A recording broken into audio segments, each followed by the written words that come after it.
And this is the story of Thomas. Where's the proof? For there was one disciple missing when Jesus appeared in that long locked room, and that was Thomas. Last week, Major Ria shared in his story and how he earned the sobriquet, perhaps unfairly, of doubting. I mean, can we really blame Thomas for having those doubts? Let's remember, he'd been amongst the disciples who saw Jesus calm the sea.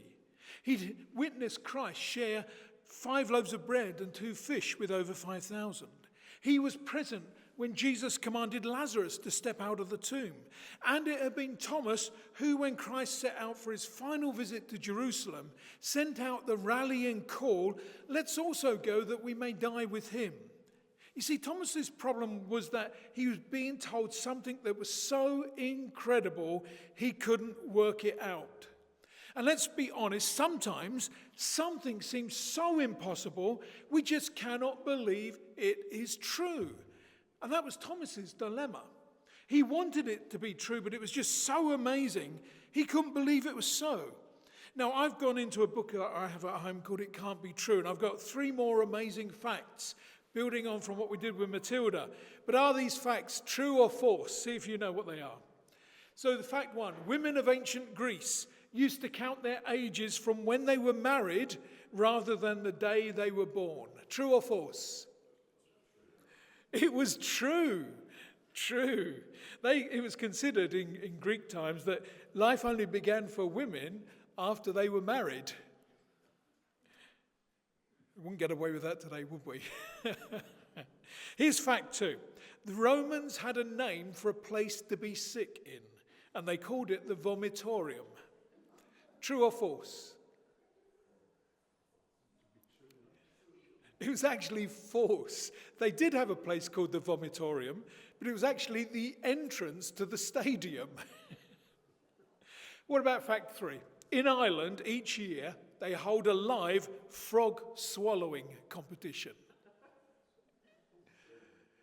True? Who said it was true? I happen to have one here. Was that you, Andy? Have a Freddo.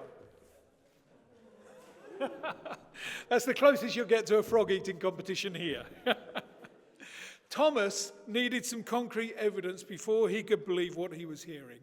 He needed to see for himself the risen Christ. He needed to feel the body that had been crucified to death. He needed to touch this body that had been placed in a stone tomb and sealed by a stone boulder by the Romans.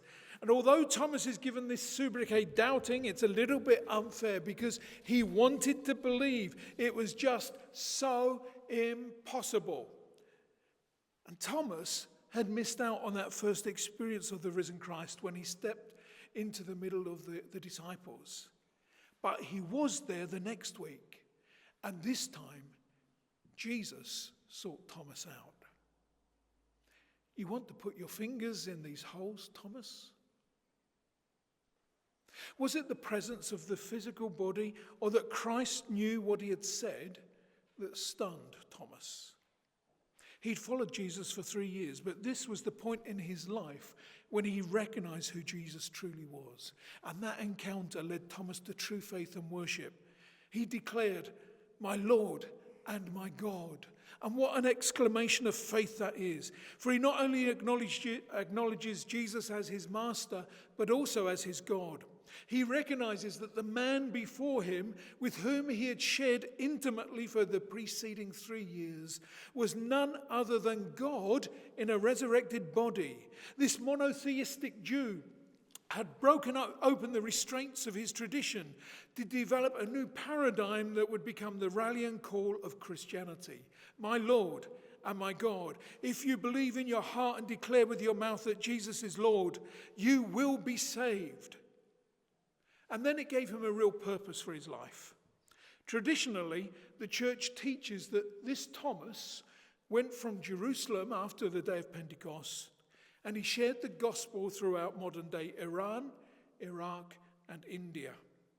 Christ's words to Thomas, "Stop doubting and believe," were the linchpin for his new life of faith, belief, and trust. So where does faith take us? Where does an encounter with Jesus lead? Well, the answer to that is simple. God only knows. These stories of doubt of the resurrection story are saying to us, we need to listen to the words of Jesus to Thomas when he says, stop your doubting and believe. I believe it's a call for commitment, just as it was for Thomas. We need to declare with him as we are faced with the risen Jesus Christ, my Lord and my God. And I believe that the word this morning is a call to action just as it was for Thomas.